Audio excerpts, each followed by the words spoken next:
જય શ્રી કૃષ્ણ. શ્રાવણ વદ આઠમ જન્માષ્ટમી. વિષ્ણુના 4 અવતારોમાં ચોથો અવતાર એ છે શ્રી કૃષ્ણ. શ્રી કૃષ્ણ એટલે આનંદ, ઉત્સવ, ઉમંગ, હંમેશા પ્રફુલ્લિત રહેવાવાળું અને જીવનની દરેક પરિસ્થિતિમાં સદાય હસતા રહેતો વ્યક્તિ એ જ છે કૃષ્ણ. દરેક ઉંમરનાને એવું લાગે કે જાણે કૃષ્ણ મારો છે, એવું તેનું વ્યક્તિત્વ છે. બાળકોને તેની નટખટ લીલાઓ મોહી લે, કોઈનો પુત્ર બનીને મન હરી લે, ગોપીઓના ચિત્ત ચોરી લે, અને નંદ યશોદાનો તો પ્રાણ છે આ કૃષ્ણ.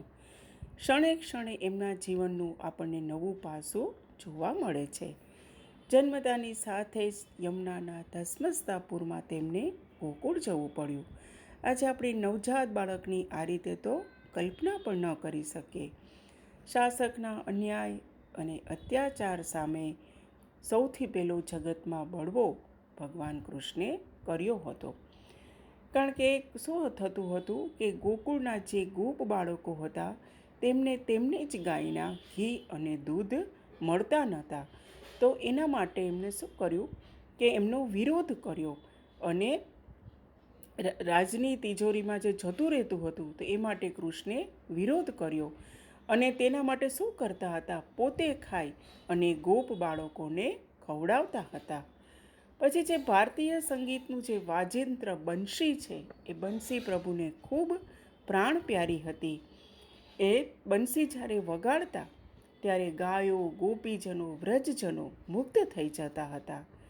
આતંકવાદી જેવા કાલીનાગને નાથી અને અસામાજિક તત્વો સામે આપણે જાગૃત થવું એ વર્ષો પહેલાં આપણને કૃષ્ણ ભગવાને શીખડાવ્યું હતું. અર્જુનના માધ્યમથી મહાભારતના યુદ્ધ વખતે આપણને જ ભગવદ્ ગીતાનું એમને જ્ઞાન આપ્યું, જે આજે 130થી વધુ ભાષામાં તે અનુવાદ પામી છે. એ ઉપરાંત બ્રજમાં દાન લીલા, માન લીલા, રાસલીલા, માખણ ચોરી, ગોવર્ધન લીલા એ બધી લીલાઓ કરી અને વ્રજજનોના ચિત્ત ચોરી લીધા હતા અને તેમને અનન્ય ભક્તિનું દાન કર્યું હતું. ટચલી આંગળી ઉપર ગોવર્ધન ધારણ કરી અને ઇન્દ્રે જ્યારે મુશળધાર વરસાદ વરસાવ્યો તેમાંથી તેનું રક્ષણ કર્યું હતું અને આ રીતે તેના 7 પ્રકારના અન્યાશ્રયો તેમને દૂર કર્યા હતા. ઇન્દ્રના ગર્વનું પણ તેમને મર્દન કર્યું હતું અને પ્રથમ અન્નકૂટ શ્રી ગિરિરાજજીમાં થયો હતો ને જેમાં પ્રભુ જ ભોગ્ય અને ભોગતા બન્યા હતા. સહસ્ત્રભુજા ધારણ કરી અને પ્રભુએ અન્નકૂટ આરોગ્યો હતો અને ગિરિરાજજી મારું જ સ્વરૂપ છે તેવું તેને સમજાવ્યું હતું અને વ્રજજનોને બતાવ્યું હતું. ઉદ્ધવજીને જ્ઞાનનું ખૂબ અભિમાન હતું, ભક્તિ હતી પરંતુ ખૂબ જ્ઞાનનું અભિમાન હતું. તો તેમને વ્રજમાં એમને મોકલી અને એમનું અભિમાન જે અહમ હતો તે દૂર કર્યો હતો.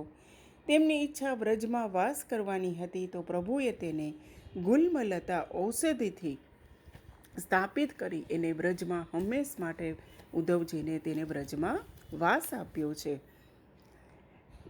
આજે રાસલીલા પ્રભુએ કરી એ કોઈ લૌકિક લીલા નથી, પરંતુ એ પ્રભુએ કામદેવ ઉપર વિજય મેળવ્યો હતો અને તે જોવા દેવતાઓ પણ પધાર્યા હતા. કુબજા ઉપર કરુણા કરી એને તેમની સુંદરતા બક્ષી હતી. કંસને મારી અને ઉગ્રસેનને ગાદી સોંપી હતી. અર્જુનના સખા બની ગયા હતા મહાભારતના યુદ્ધ સમયે. દ્વારકા લીલામાં તેમણે ગૃહસ્થાશ્રમ સ્વીકાર કર્યો હતો અને ગૃહસ્થાશ્રમનો સ્વીકાર કરતાં કરતાં રાજની પણ જવાબદારી સંભાળી હતી. અને બરકાસુરે જે 16,000 કન્યાઓને જ્યારે બંદી બનાવેલી અને તેમને કીધું કે હવે મારો કોઈ સ્વીકાર નહીં કરે, તો પ્રભુએ તેમની ઉપર કૃપા કરી અને સ્વીકાર કર્યો હતો, પરંતુ તેમની સાથે અનાસક્ત બનીને રહ્યા હતા. તે ઉપરાંત દ્વારકા લીલામાં સુદામા પણ જ્યારે મુઠ્ઠી તાંદૂળ લઈને એમને ત્યાં આવ્યા ત્યારે તેમણે તાંદૂળના બદલામાં સકલ ઐશ્વર્યનું દાન કર્યું હતું અને મિત્ર કોને કહેવાય તે જગતને બતાવ્યું હતું. ગાંધારીએ છેલ્લે જ્યારે શ્રાપ આપ્યો ત્યારે પણ પ્રભુએ હસ્તે મુખે સ્વીકારી લીધો હતો અને એ શ્રાપ જ યાદવ કુળના સંહારનું કારણ બન્યો હતો. માતાને યશોદા માને જ્યારે મુખમાં જ્યારે તેમને સકલ બ્રહ્માંડના દર્શન થયા હતા ત્યારે પ્રભુએ તરત જ માયાનું આવરણ કર્યું હતું અને તેમને એમની જે મમતા છે તે મમતા જતી ન રહે અને પોતે બાળલીલાનું સુખ માણી ન શકે એના માટે પ્રભુએ તરત જ માયાનું આવરણ કરી દીધું હતું. રાધાજી તો પ્રભુના પ્રાણ પ્યારા હતા, એટલે કે પ્રાણ જ હતા. અને રાધા એટલે તો કે અવિચળ પ્રેમની ધારા, એ જ તો છે આ રાધા. અને જે બ્રજજનો હતા એમને રાક્ષસોના પ્રહારથી અલગ જ્યારે રાક્ષસો કંસે મોકલ્યા તો એ રાક્ષસોના પ્રહારથી પ્રભુએ તેમને બચાવ્યા હતા. હવે આ કથા છે એમનો ક્યારેય અંત નહીં આવે. હરિ અનંતા, હરિ કથા અનંતા. પરંતુ જ્યારે છેલ્લે પારધીના બાણને નિમિત્ત બનાવી અને પ્રભુ સ્વધામ પધાર્યા, પરંતુ આજે પણ એવું જ લાગે છે કે કૃષ્ણ ક્યાં નથી, દરેક જગ્યાએ છે, દરેક માતાની આંખોમાં છે, વૈષ્ણવના હૃદયમાં છે, સુદામા જેવા અને અર્જુન જેવા મિત્રના હૃદયમાં છે, કણ કણમાં કૃષ્ણ વસે છે. માટે તો આપણે શું કહીશું કે કૃષ્ણમ વંદે જગદગુરુ, કૃષ્ણમ વંદે જગદગુરુ. કૃષ્ણ કનૈયા લાલ કી જય. જય શ્રી કૃષ્ણ.